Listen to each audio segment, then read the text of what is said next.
Assalamualaikum warahmatullahi wabarakatuh. Pada kesempatan kali ini saya akan mencoba untuk memaparkan tentang penerimaan peserta didik baru PPDB Dinas Pendidikan Provinsi DKI Jakarta tahun pelajaran 2022-2023. Ya, langsung aja. Prinsip dan dasar hukum PPDB. Prinsip PPDB yaitu yang pertama objektif, transparan, akuntabel, dan berpihak kepada anak. Lalu dasar hukumnya yaitu yang pertama Permendikbud nomor 1 tahun 2021 tentang penerimaan peserta didik baru pada taman kanak-kanak, sekolah dasar, sekolah menengah pertama, sekolah menengah atas, dan sekolah menengah kejuruan. Lalu yang kedua yaitu Surat Edaran Menteri Pendidikan nomor 4 tahun 2020 tentang pelaksanaan kebijakan pendidikan dalam masa darurat penyebaran coronavirus disease COVID-19. Yang ketiga yaitu Peraturan Gubernur nomor 32 tahun 2021 tentang petunjuk teknis penerimaan peserta didik baru. Lalu yang keempat yaitu Peraturan Gubernur nomor 21 tahun 2022 tentang perubahan atas Peraturan Gubernur nomor 32 tahun 2021 tentang petunjuk teknis penerimaan peserta didik baru. Selanjutnya itu jalur penerimaan peserta didik baru tahun pelajaran 2022-2023. Yang pertama yaitu jalur prestasi, yaitu memberikan apresiasi kepada anak-anak yang telah menunjukkan prestasi akademik maupun prestasi non-akademik. Lalu yang kedua yaitu jalur afirmasi, yaitu memberikan kesempatan yang lebih besar bagi anak-anak dari keluarga tidak mampu untuk mengakses pendidikan bermutu yang disubsidi oleh pemerintah.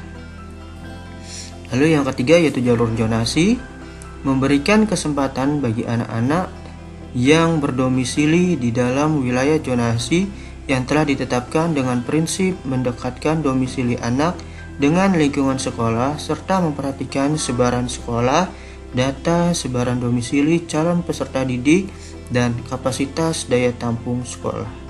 Lalu yang keempat yaitu jalur pindah tugas orang tua dan anak guru, yaitu memberikan kesempatan untuk anak-anak dari keluarga yang orang tuanya pindah tugas dan bagi anak guru yang ingin bersekolah di tempat orang tuanya bertugas. Ya, selanjutnya yaitu sini persyaratan. Yang pertama yang SD yaitu persyaratan untuk PPDB SD tahun 2022 dan 2023 yaitu yang pertama SD. Ya. Yaitu yang pertama berusia paling rendah berusia 6 tahun pada tanggal 1 Juli 2022. Ya, lalu yang kedua memiliki akte kelahiran, ya. Ini memiliki akte kelahiran atau surat keterangan laporan kelahiran dari pihak yang berwenang, ya. Lalu yang ketiga yaitu tercatat dalam kartu keluarga yang diterbitkan paling lambat 1 tahun sebelum awal tanggal pendaftaran. Jadi paling enggak calon siswa itu harus tercatat dalam kartu keluarga yang diterbitkan paling singkat ya 1 tahun sebelum awal tanggal pendaftaran, ya. Jadi kita lihat tanggal pendaftarannya itu dimulai tanggal berapa, ya. Lalu yang kedua yaitu SMP, ya. SMP yang pertama yaitu syaratnya berusia maksimal 15 tahun pada tanggal 1 Juli 2022. Lalu yang kedua yaitu lulus SD atau bentuk lain yang sederajat, ya. Jadi harus lulusan SD ataupun bentuk lain yang sederajat ini, ya, harus bisa untuk daftar ke SMP. Lalu yang ketiga yaitu tercatat dalam kartu keluarga yang diterbitkan paling singkat 1 tahun sebelum awal tanggal pendaftaran, ya. Ini sama kayak tadi di pendaftaran SD, ya. Jadi paling tidak tercatat dalam kartu keluarga yang diterbitkan paling singkat 1 tahun sebelum awal pendaftaran, ya. Lalu yang SMA atau yang ketiga yaitu syaratnya yang pertama berusia maksimal 21 tahun pada tanggal 1 Juli 2022. Yang kedua lulus SMP atau bentuk lain yang sederajat. Yang ketiga itu tercatat dalam kartu keluarga yang diterbitkan paling singkat 1 tahun sebelum awal tanggal pendaftaran. Ini sama seperti SD, SMP, SMA juga sama ya. Tercatat dalam kartu keluarga yang diterbitkan paling singkat 1 tahun sebelum awal tanggal pendaftaran. Lalu yang keempat ya, persyaratan masuk ke SMK yaitu yang pertama berusia maksimal 21 tahun tanggal 1 Juli 2022. Ini sama seperti masuk ke SMA ya. Lalu yang kedua juga sama, lulus SMP atau bentuk lain yang sederajat ya. Ini sama. Lalu yang ketiga tercatat dalam kartu keluarga. Nah, ini ya, tercatat dalam kartu keluarga ya. Lalu yang keempat yaitu calon peserta didik baru disabilitas memilih kompetensi keahlian menyesuaikan dengan karakteristik kompetensi keahlian yang dipilih ya. Jadi harus sesuai dengan keahlian ya atau kompetensinya ya untuk calon peserta didik yang memiliki disabilitas ya. Selanjutnya di sini ada data calon dan daya tampung ya. Di sini ada yang pertama yaitu SD, jumlah calon peserta didik barunya masih kosong ya, belum tidak bisa dideteksi ya. Lalu total daya tampungnya itu 90.941 ya. Yang SMP ini atau MTS ini ada calonnya ini 125.930. Ini biasanya diambil dari jumlah lulusan SD ya. Lalu total daya tampungnya itu 71.993. Persentasenya itu 57,17%. Lalu SMA atau madrasah aliyah ataupun dan SMK ini ada jumlah calonnya yaitu 121.855 ya. Jumlah daya tampungnya itu 29.765 dan SMK 19.026 ya. Ini persentasenya yaitu 40%. Di sini juga ada jenjang SD ya. Di sini ada total daya tampungnya atau rincian daya tampung, ada prestasi, afirmasi, zonasi, ini perpindahan tugas orang tua ya ataupun anak guru, ini masuk ke sini ya.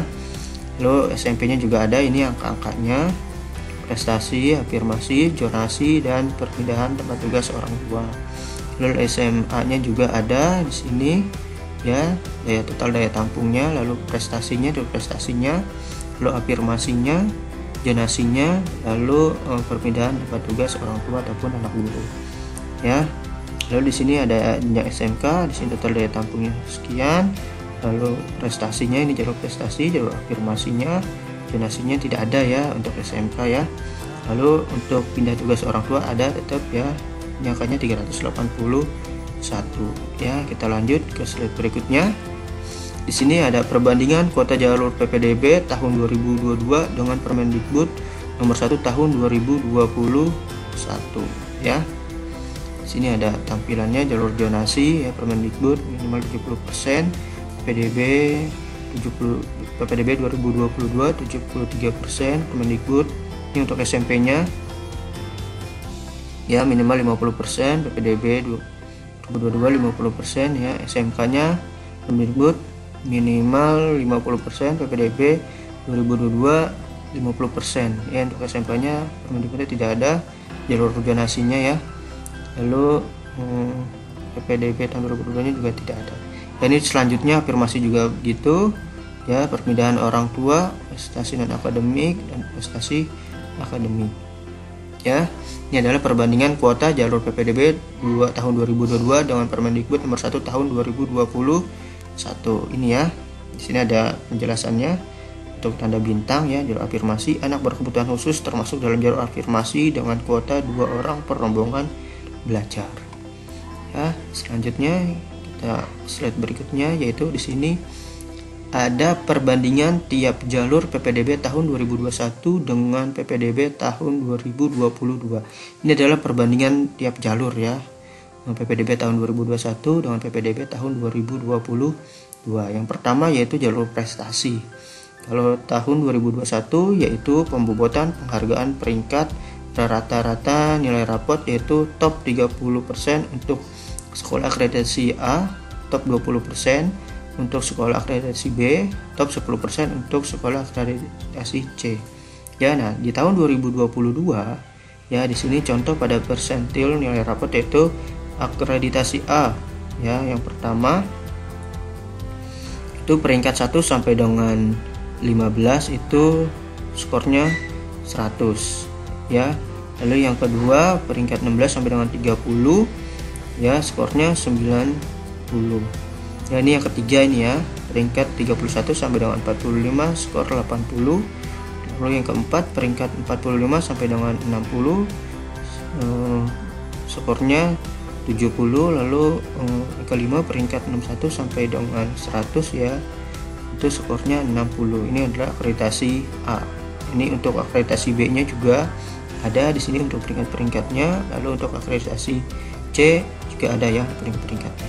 Ini adalah jalur prestasi perbandingan antara tahun 2021 dan tahun 2022. Lalu yang kedua yaitu jalur afirmasi ya. Jenjang SMA, dan SMK afirmasi prioritas pertama tidak dilakukan seleksi. Ya, ini tahun 2021 ya, tidak dilakukan seleksi untuk prioritas pertama. Terus pertama itu biasanya memiliki PIP dan KJP. Ya, lalu di sini untuk PPDB tahun 2022 yaitu jenjang SMP, SMA ya, afirmasi prioritas pertama dan afirmasi prioritas kedua. Jika jumlah pendaftar melebihi daya tampung, maka dilakukan seleksi menggunakan zonasi ya.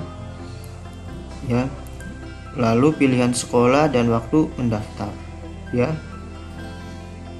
Lalu yang kedua yaitu jika yang kedua jenjang SMK afirmasi prioritas pertama dan prioritas kedua. Jika jumlah pendaftar melebihi daya tampung, maka dilakukan seleksi menggunakan indeks prestasi, pilihan sekolah dan waktu mendaftar ya. Jadi di sini waktu mendaftarnya sama ya, dan pilihan sekolah juga sama ya. Jadi juga mempengaruhi waktu mendaftar. Lalu yang ketiga ini zonasi. Ya, yang pertama ini tahun 2021 ya. Pertama, zona prioritas pertama yang didasarkan dengan RT domisili calon calon peserta didik baru sama dengan RT sekolah ya. Ini adalah yang pertama ya. Lalu yang kedua, zonasi prioritas kedua yang didasarkan dengan RT domisili calon peserta didik baru berbatasan langsung dengan atau bersinggungan dengan RT sekolah ya. Nah, bagaimana dengan yang tahun 2022? Nah, ini ya. Yang pertama yaitu zonasi prioritas pertama diperuntukkan bagi yang A, calon peserta didik baru yang berdomisili di RT yang sama dengan RT sekolah ya. Jadi yang sama dengan RT sekolah ya. Ini prioritas pertama. Lalu yang kedua atau yang B yaitu calon peserta didik baru yang berdomisili di RT yang berbatasan langsung atau bersinggungan dengan RT sekolah ya. Jadi yang berbatasan dengan bersinggungan dengan RT sekolah. Lalu yang kedua yaitu zonasi prioritas kedua diperuntukkan bagi calon peserta didik baru yang berdomisili di RT pada sekitar sekolah berdasarkan pemetaan ya. Lalu yang keempat yaitu jalur perpindahan tugas orang tua ya. Calon peserta didik baru yang orang tuanya mendapatkan surat penugasan dari instansi, lembaga, kantor ataupun perusahaan yang memperkerjakan paling singkat 1 tahun sebelum awal tanggal pendaftaran. Ya, di sini ini adalah perbandingan tahun 2021. Lalu yang tahun 2022 yaitu calon peserta didik baru yang orang tuanya mendapatkan surat penugasan dari instansi ataupun lembaga atau kantor atau perusahaan yang memperkerjakan paling lama 1 tahun sebelum awal tanggal pendaftaran. Ya, kita lanjut ke slide berikutnya yaitu ini jalur prestasi yang pertama ya. Permendikbud pasal 24. Jalur yang ditentukan berdasarkan A, raport yang dilampirkan dengan surat keterangan peringkat nilai rapot peserta didik dari sekolah asal dan atau prestasi di bidang akademik maupun non akademik ya. Jalur prestasi memperhatikan perkembangan peserta didik secara menyeluruh dengan memperhitungkan indeks prestasi akademik dan non-akademik. Ya. Yang pertama, kriteria seleksi jalur prestasi. Ya, ini adalah kriteria seleksi jalur prestasi. Yang pertama, nilai rapot, lalu persentil nilai rapot di sekolah asal, lalu prestasi di bidang akademik. Ya, ini sertifikat kejuaraan. Lalu yang keempat itu prestasi bidang non-akademik atau sertifikat kejuaraan, pengalaman kepemimpinan OSIS atau MPK ataupun eskul. Ini biasanya kalau yang ini buat SMP dan SMK ataupun SMA ya. Pengalaman kepemimpinan OSIS atau MPK atau eskul ya. Yang kelima, persentil non akademik di sekolah asal ya. Lalu yang ketiga yaitu persentil nilai rapot di sekolah asal digunakan ya. Persentil nilai rapot di sekolah asal digunakan untuk untuk memediasi kesenjangan nilai rapot ya. Lalu yang ketiga, indikator dan persentase prestasi akademik dan non akademik. Nah, ini indikatornya ya, nilai rapot akademiknya 30% dan akademik 10%. Persentil nilai rapot akademiknya 30% dan akademiknya 5%. Persentil akademik prestasi akademiknya 30% dan akademiknya 5%. Prestasi non akademik 5% dan akademik 40%. Persentil non akademik 5% dan akademik 40%. Totalnya ya akademik 100% dan akademik 100%. Ini adalah sedikit tentang penjelasan jalur prestasi. Kita lanjut ke jalur afirmasi ya, yaitu yang kedua.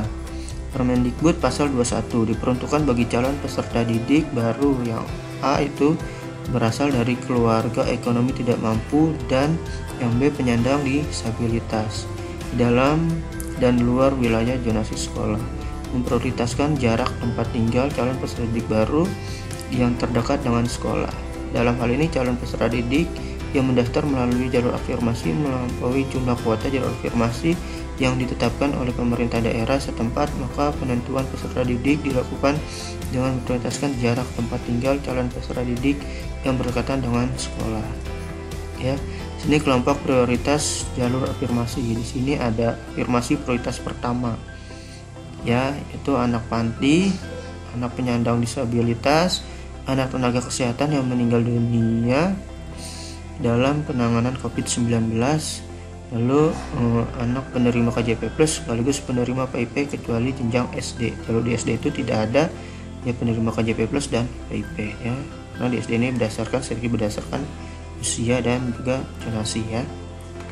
Ini adalah prioritas pertama, afirmasi prioritas pertama. Lalu afirmasi prioritas kedua yaitu anak penerima KJP Plus yang masih aktif, anak yang terdaftar dalam DTKS, anak dari pengemudi Jaklingko, anak dari penerima kartu pekerja Jakarta atau KPJ ya. Lalu di sini mekanisme seleksi afirmasi yang pertama jenjang SMP, SMA, afirmasi prioritas pertama dan prioritas kedua. Jika jumlah pendaftar melebihi daya tampung, maka dilakukan seleksi menggunakan zonasi, pilihan sekolah dan waktu pendaftar ya. Lalu jenjang SMK ya. Afirmasi prioritas pertama dan prioritas kedua, jika jumlah pendaftar melebihi daya tampung, maka dilakukan seleksi menggunakan indeks prioritas, indeks prestasi, pilihan sekolah dan waktu pendaftar. Ya, kita lanjut ke slide berikutnya. Yang ketiga yaitu jalur zonasi ya. Permendikbud pasal 20, penetapan wilayah zonasi dilakukan pada setiap jenjang oleh pemerintah daerah sesuai dengan kewenangannya, dengan prinsip mendekatkan domisili peserta didik dengan sekolah, memperhatikan sebaran sekolah, sebaran domisili calon peserta didik baru dan daya tampung sekolah.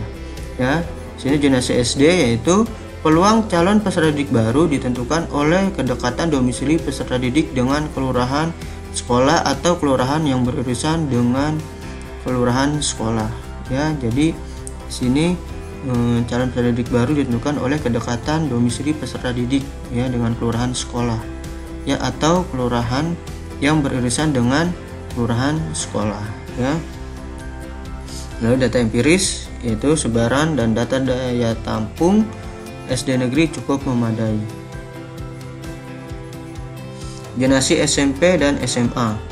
A. Zonasi prioritas pertama diperuntukkan bagi yang pertama calon peserta didik baru yang berdomisili di RT yang sama dengan RT sekolah. Ya, ini prioritasnya ya. Lalu yang kedua calon peserta didik baru yang berdomisili di RT yang berbatasan langsung atau bersinggungan dengan RT sekolah. Ini adalah zonasi prioritas pertama. Nah, lalu zonasi prioritas kedua yaitu diperuntukkan bagi calon peserta didik baru yang berdomisili di RT pada sekitaran sekolah berdasarkan pemetaan. Ya, lalu yang C yaitu zonasi prioritas ketiga diperuntukkan bagi calon peserta didik baru yang berdomisili sama atau berdekatan dengan kelurahan sekolah. Ya, jika pendaftar melebihi daya tampung, maka diseleksi antar calon peserta didik baru dalam kelompok prioritas tersebut berdasarkan usia, dari usia tertua ke usia termuda, pilihan sekolah calon peserta didik baru, dan waktu mendaftar. Ya, slide berikutnya kita lanjut. Di sini adalah perbandingan PPDB jalur zonasi tahun 2021 dan tahun 2022 seperti pada paparan berikut ini ya. Kita lanjut ke slide berikutnya. Di sini yang keempat yaitu jalur perpindahan tugas orang tua atau PTO ya. Permendikbud pasal 23, jalur untuk calon peserta didik baru yang orang tuanya mendapat surat penugasan dari instansi, lembaga, kantor ataupun perusahaan yang memperkerjakan. Ya, di sini yang pertama itu calon peserta didik baru yang orang tuanya mendapatkan surat penugasan dari instansi, lembaga, kantor atau perusahaan yang memperkerjakan paling lama 1 tahun sebelum awal tanggal pendaftaran. Yang kedua, anak guru memilih sekolah tujuan sesuai dengan tempat tugas orang tuanya. Ini untuk anak guru ya. Lalu yang ketiga itu jika jumlah pendaftar melebihi daya tampung, maka dilakukan seleksi berdasarkan pembuatan indeks prestasi, pilihan sekolah, dan waktu mendaftar. Ya. Di sini catatannya ada untuk mengakomodir calon peserta didik baru yang berpindah domisili karena perpindahan orang tua tetapi belum memiliki kartu keluarga telah terbit lebih dari 1 tahun, yaitu pasal 17. Kita lanjut ke slide berikutnya.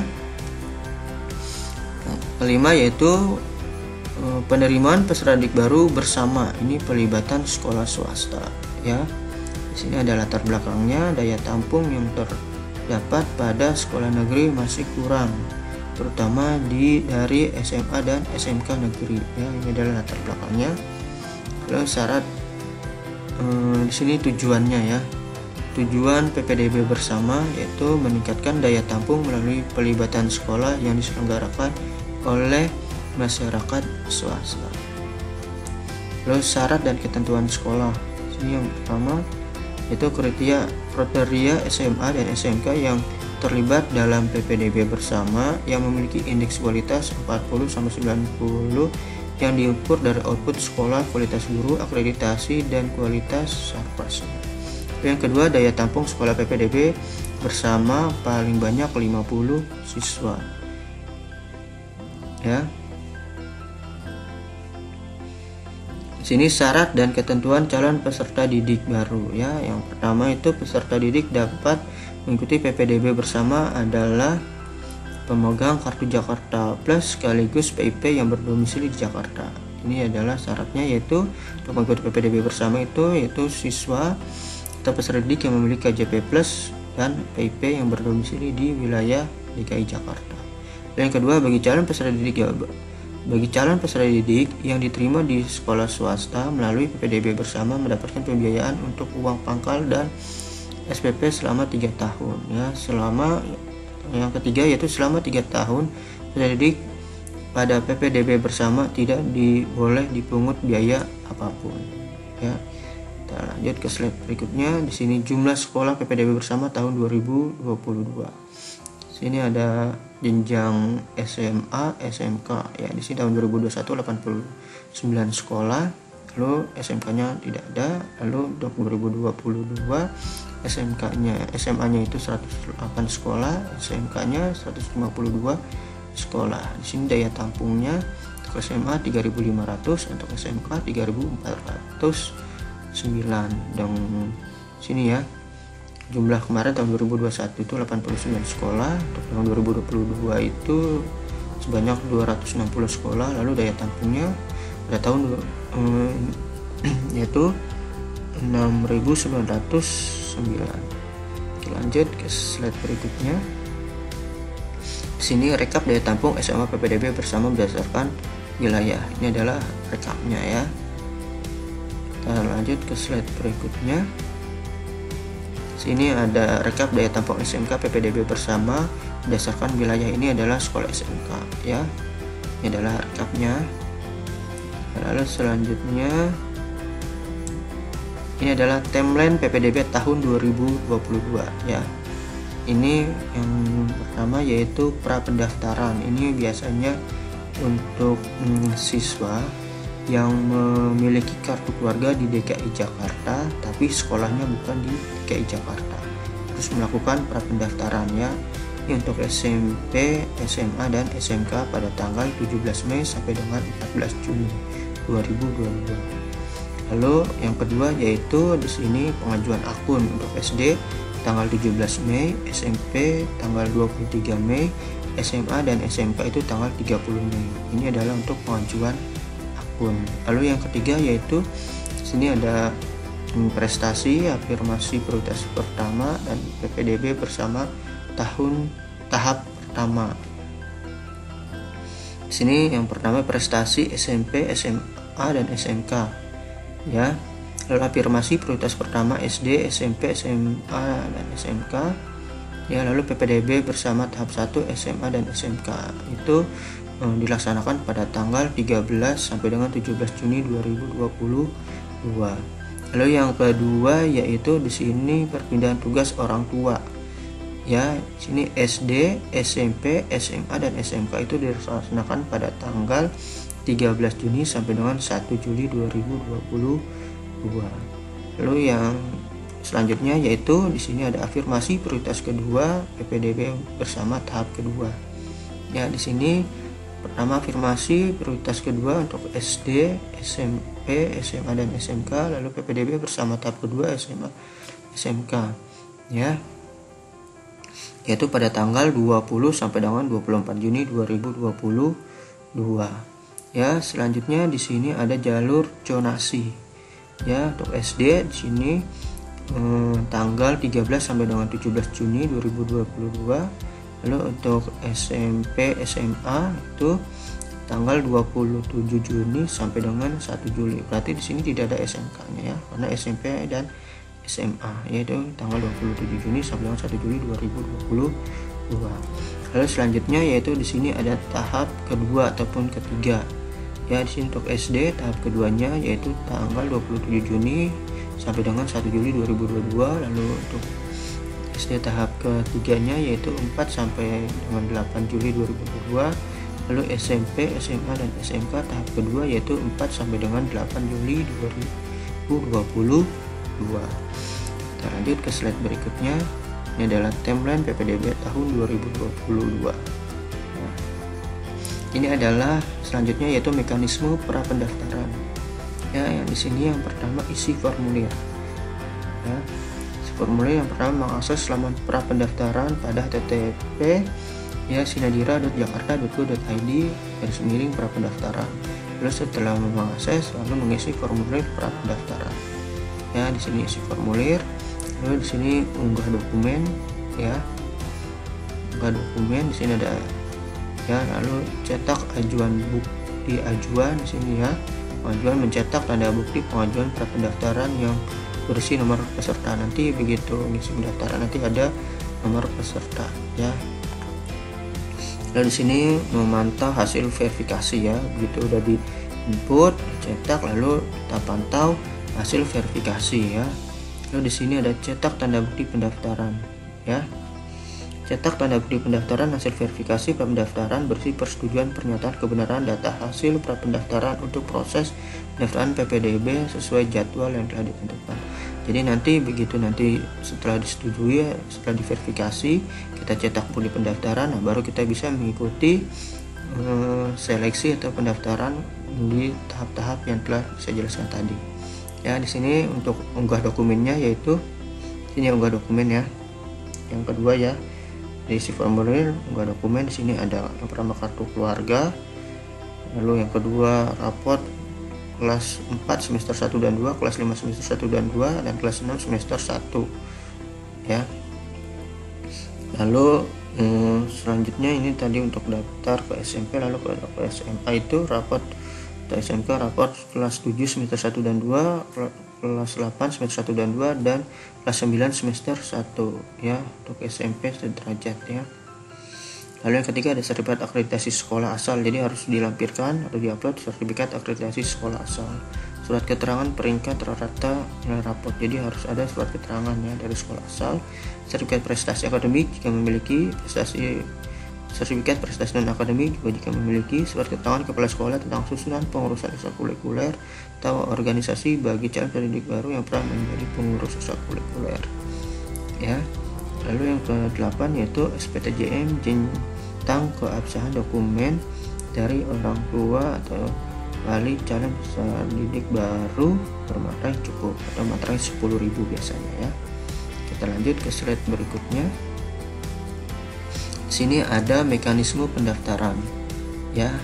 Yang tadi pendaftaran, sekarang mekanisme ini yang pendaftaran ya. Yang pertama aktivasi token. Di sini mengakses laman di ppdb.jakarta.go.id. Lakukan aktivasi akun dengan cara klik tombol aktivasi, dilanjutkan input nomor peserta dan token ya. Ini bisa diakses melalui handphone ataupun komputer ataupun laptop ya. Tapi kalau ke handphone biasanya untuk pencetak hasil token ini agak susah ya, sebaiknya pakai handphone aja, pakai komputer maksud saya, ataupun pakai laptop. Mengganti PIN atau token dengan password ya. Setelah itu ketiga, aktivasi token dengan pilihan sekolah tujuan ya. Di sini ada alurnya ya. Aktivasi token, pemilihan sekolah ya. Di sini hasil seleksi ya. Di sini nah ini pemilihan sekolah ya, penjelasannya pemilihan sekolah. Pemilihan sekolah, akses laman pemilihan sekolah, kita mengakses laman ppdb.jakarta.go.id. Yang kedua, melakukan login dengan cara input nomor peserta dan password ya. Jadi loginnya itu dengan cara input nomor peserta dan passwordnya yang telah kita tentukan tadi ya pada saat kita membuat token. Lalu yang ketiga, memilih sekolah tujuan, lalu mencetak tanda bukti pemilihan sekolah tujuan ya. Dan di sini hasil seleksi ya. Untuk seleksi kita mengakses laman ppdb.jakarta.go.id ya. Lalu kedua, memilih jenjang dan jalur yang sesuai. Yang ketiga, klik menu seleksi, dilanjutkan melihat sekolah pilihan ya. Setelah hasil seleksi nanti kita di sini ada lapor diri. Lapor diri ini jika sudah diterima ya. Mengakses laman ppdb.jakarta.go.id, melakukan lapor diri, klik tombol lapor diri. Nah ini nanti kita login dulu dan menggunakan password, user dan passwordnya ya. Nah dengan login mengisi nomor dan password, mencetak tanda bukti lapor diri ya. Gitu, kita klik lapor diri, kita harus mencetak tanda bukti lapor diri ya. Di sini ada catatan. Yang pertama, calon peserta didik baru yang sudah diterima sementara di sekolah tujuan tidak dapat mengganti pilihan sekolah lain ya. Jadi pada saat posisi siswa tersebut diterima, itu tidak bisa mengganti pilihan sekolah. Jadi harus tunggu gagal dulu, semuanya tiga-tiganya dia gagal, baru bisa mengganti pilihan sekolah ya. Yang kedua, calon peserta didik baru yang diterima di sekolah tujuan tetapi tidak lapor diri, dinyatakan mengundurkan diri dan tidak dapat mengikuti proses pendaftaran TPPDB jalur lainnya ya. Nah ini hati-hati nih, jika sudah diterima terus orang tua lupa lapor diri, ini bahaya banget ya, karena tidak bisa mengikuti PPDB tahap berikutnya atau jalur-jalur lainnya ya. Jadi kalau sudah diterima harus segera lapor diri sesuai tanggal yang telah ditentukan ya. Lalu yang ketiga yaitu calon peserta didik baru yang diterima di sekolah tujuan sudah lapor diri tetapi mengundurkan diri, tidak dapat mengikuti proses PPDB dan ya. Ini juga sama ya, jika sudah diterima di sekolah tujuan terus lapor diri tetapi dia mengundurkan diri, nah ini juga tidak bisa mengikuti proses PPDB jalur lainnya ya. Jadi kalau sudah diterima ya udah harus tetap bertahan sekolah di situ sampai dengan masuk sekolah ya. Kita lanjut ke slide berikutnya. Di sini ada layanan informasi PPDB ya. Di sini ada waktu operasional Senin sampai dengan Jumat jam 8 sampai dengan jam 16 ya. Di sini ada layanan pengaduan lainnya. Lalu di sini ada website informasi PPDB ya, di dikdukjakarta.go.id, ppdb.jakarta.go.id ya. Di sini ada media sosial Distrik DKI Jakarta, ada Instagram, Facebook sama Twitter ya. Di sini juga ada nomor telepon posko dinasnya ya. Jadi dinas itu membuka posko ya. Ini adalah nomor handphonenya ya. Mungkin bisa melalui WA ya. Nah, di sini ada juga Jakarta Pusat 1, Jakarta Utara 1, Jakarta Barat 1, Jakarta Selatan 1, Timur 1 ya untuk nomor teleponnya ya. Kabupaten Kepulauan Seribu. Di sini ada Jakarta Pusat 2 teleponnya, lalu Jakarta Utara 2, Jakarta Barat 2, Jakarta Selatan 2, Jakarta Timur 2 ya. Demikianlah paparan yang dapat saya sampaikan. Mohon maaf apabila ada kesalahan pada saat saya memaparkan ataupun kata-kata saya yang kurang berkenan, mohon dimaafkan. Semoga bermanfaat paparan saya. Saya akhiri.